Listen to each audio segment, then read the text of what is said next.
अस्सलाम वालेकुम, Mohsin गुंदल from king marketing. आज हम थोड़ी सी बात करेंगे कि आइंदा जो एक साल है वो रियल एस्टेट सेक्टर के लिए इंतहाई अहम कैसे है। उसमें अगर हम सबसे पहले बात करें तो पिछला जो साल डेढ़ का दौरानिया रहा है उसमें IMF के साथ जो मामलात पाकिस्तान के रहे हैं वो पहले पिछली जो गवर्नमेंट थी उसके और इस गवर्नमेंट के था वो किसी तरीके से तय नहीं पा रहे थे और उसके लिए जितनी भी सिक्योरिटीज़ उनको चाहिए थी और जो भी डिमांड्स थी IMF की जानब से वो पाकिस्तान ने जो है 1 बाय 1 करके बहुत सारी पूरी भी कर दी और उसमें से अगर कोई रहती हैं तो वो भी इंशाल्लाह बहुत जल्द पूरी कर दी जाएंगी। जिसमें से मेन एक जो मसाइल थे जिसमें से UAE ने हमारे लिए सिक्योरिटीज़ का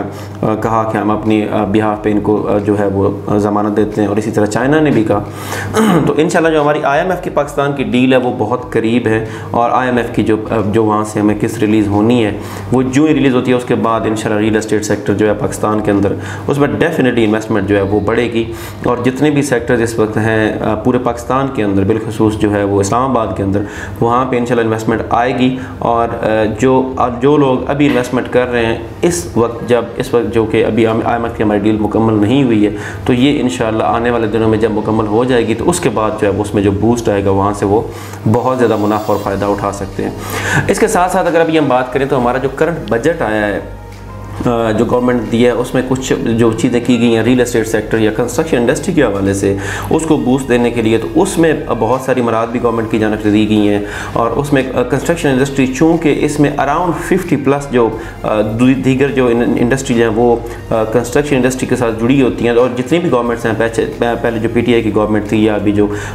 PML की या PDM की जो गवर्नमेंट है इनको इस बात का इदराक बखूबी है कि अगर हम इस इंडस्ट्री को बूस्ट देते हैं तो उससे बाकी जितनी भी इंडस्ट्री है उसका पहिया चलता है और बहुत से लोग जो है वो बेरोज़गारी से बच जाते हैं और वो अपनी जो है वो बेहतरीन एक अर्निंग कर सकते हैं। तो इस वजह से इस वक्त जो बजट आया है नया जो हमारी इस गवर्नमेंट ने दिया उसमें भी कंस्ट्रक्शन इंडस्ट्री जो है उसको बूस्ट देने के लिए बहुत से ऐसी चीज़ें रखी गई हैं कि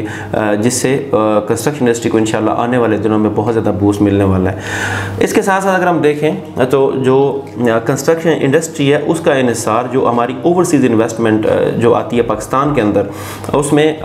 ना सिर्फ ओवरसीज इन्वेस्टमेंट कंस्ट्रक्शन इंडस्ट्री के लिए बल्कि रियल एस्टेट के लिए क्योंकि जब भी कहीं पे कंस्ट्रक्शन होती है तो डेफिनेटली वहाँ पे पहले जो है वो प्लॉट्स की परचेज़ किया जाता है चाहे वो रेजिडेंशियल हो या कमर्शियल हो। तो उसमें जो इन्वेस्टमेंट की जाती है कंस्ट्रक्शन में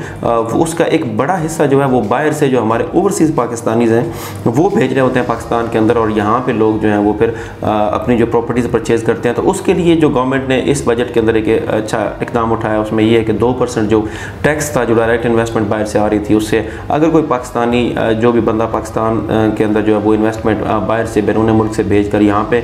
अपनी कंस्ट्रक्शन या प्रॉपर्टी को परचेज़ करता है तो उसको 2% जो उसके ऊपर पहले टैक्स आयद किया गया था वो इस गवर्नमेंट ने ख़त्म कर दिया। तो ये एक बड़ी खुशाइंद बात है कि इससे जो है वो मज़ीद रियल एस्टेट सेक्टर और कंस्ट्रक्शन इंडस्ट्री जो है उनको इंशाल्लाह आने वाले चंद दिनों में या चंद माह के अंदर हम कह सकते हैं कि बहुत अच्छा बूस्ट मिलने वाला है। इसके साथ साथ एक आने वाले दिनों में जो एक और नई उम्मीद की करना है रियल एस्टेट सेक्टर के लिए और कंस्ट्रक्शन इंडस्ट्री के लिए वो हमारे आइंदा जो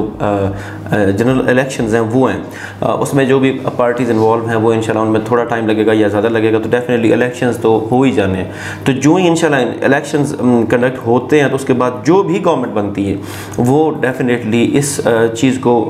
मद्देनज़र रखते हुए कि हम अपने जो मुल्क है उसके अंदर से गुर्बत को कैसे ख़त्म करना है या लोगों को बेरोज़गारी जो है उसको कैसे ख़त्म करना है और लोगों को रोज़गार कैसे देना है उसमें जो मेन कलीदी किरदार जो है वो अदा करेगी वो इंशाल्लाह हमारी कंस्ट्रक्शन इंडस्ट्री और रियल एस्टेट सेक्टर ही होगा। तो इसके लिए जो भी नई गवर्नमेंट बनती है वो चूँकि जब भी कोई जनरल इलेक्शंस के बाद गवर्नमेंट आती है तो वो चूँकि अगले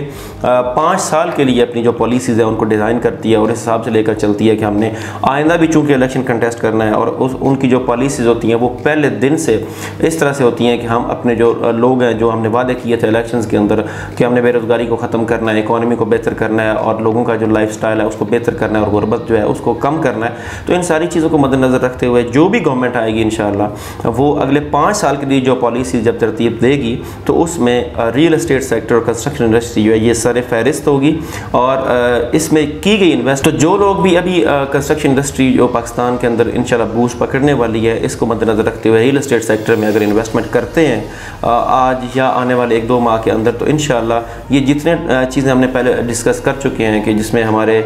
जो करंट बजट है वो है हमारी IMF की डील है उसके उसके साथ साथ जो हमारे आने वाले जनरल इलेक्शंस हैं और ओवरसीज इन्वेस्टमेंट है, ये सारी चीज़ों को मद्देनज़र रखते हुए इंशाल्लाह ये प्रेडिक्ट किया जा सकता है कि आने वाला एक साल जो है वो पाकिस्तान के अंदर जो रियल एस्टेट इंडस्ट्री है उसके लिए बहुत अहम है। किंग मार्केटिंग चूँकि इस्लामाबाद और रावलपिंडी के अंदर अपने क्लाइंट्स की बेहतरीन इन्वेस्टमेंट के लिए हर वक्त कोशिश है, और जितने भी हमारे मेंबरान हैं उनकी बेहतरीन इन्वेस्टमेंट और सेफ़ इन्वेस्टमेंट के लिए जो है वो किंग मार्केटिंग की टीम जो है वो हम वक्त काम कर रही है। आपने अगर इस जो आने वाला एक साल के अंदर जो बूस्ट है इससे अगर फ़ायदा उठाना चाहते हैं तो आज ही किंग मार्केटिंग के दिए गए नंबर पर रब्ता कीजिए और इस्लामाबाद रावलपिंडी के बेहतरीन सेक्टर्स जो हैं उनके अंदर अपनी इन्वेस्टमेंट कीजिए। बहुत शुक्रिया।